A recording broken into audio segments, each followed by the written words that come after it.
Jina langu naitwa Kosato Chumi, ni mbunge wa bunge la Jumuiya ya Afrika Mashariki. Kama mnafahamu ni jumuiya ina nchi 8 na kila nchi inatoa wabunge 9. Kwa hiyo mimi ni mmoja wa wabunge, lakini pia ni mnufaika wa chuo cha NDC, na leo tumeona jambo hili ni jambo jema, na sisi kama wahitimu au alumni wa NDC, maanake ni kwamba kama tulivyoona katika hizi mada, tunao wajibu wa kuwa sehemu ya ushiriki wa kushauri na kushawishi milengo na maono ya nchi.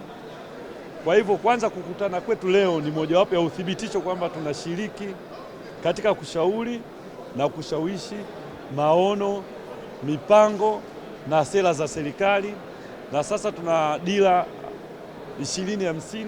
Kwa sisi kama ambao tulisoma NDC, ushiriki wetu unakuweje? Ndio jambo ambalo ni la muhimu. Kwa ushiriki wetu kwa namna nyingi. Ushiriki uko katika kushiriki kwenye kongamano kama hili, lakini ushiriki upo katika maeneo ambayo ama tunafanya kazi. Kwa mfano kama mimi nimesema ni mbunge wa bunge la Afrika Mashariki, na shiriki vipi katika kuhakikisha kwamba sheria zinazotungwa katika jumuiya ya bunge la Afrika Mashariki zinaakisi vipi maendeleo, changamoto na fursa ambazo kama Tanzania tutanufaika nazo ndani ya jumuiya ya Afrika Mashariki, lakini ndani ya bara letu la Afrika kwa ujumla. Kwa kongamano hili kwangu naona ni muhimu na zuri, kwa maana kwamba changamoto za kidunia sisi kama taifa tunaweza kuzitumieje kuzibadilisha kuwa fursa, na hivyo kuendelea kunufaika katika Tanzania, katika jumuiya ya Afrika Mashariki, katika SADC, lakini katika Afrika katika ujumla wake. Labda kwa namna unavyoona viongozi wa Afrika kwa sasa wanakutana na changamoto gani hasa, na wanaweza kuziaddress vipi hizi changamoto dhidi ya mataifa yaliyoendelea?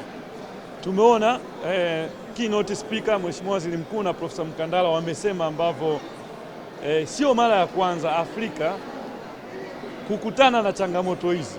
Afrika imekutana na changamoto hizi mara baada ya vita ya dunia, imekutana na changamoto hizi baada ya kuanguka ukuta wa Berlin, imekutana na changamoto hizi wakati wa COVID. Kwa sasa kilicho cha muhimu ni namna gani ile Mheshimiwa Waziri Mkuu amesema kureposition. Tunajiposition vipi kivitendo, kwamba changamoto kama hizi zinazoendelea Middle East, Marekani na Irani, changamoto zinazoendelea kati ya Ukraine na Russia, sasa sisi kivitendo tunajipanga vipi ili kukabiliana nazo? Ametoa mfano wakati wa Ukraine na Russia, tumekosa mbolea, tumekosa ngano, vitu ambavyo ni vya kawaida ambavyo tukijipanga vizuri kivitendo, inawezekana hizi changamoto kwetu zikageuka fursa kama taifa, lakini pia kama Afrika.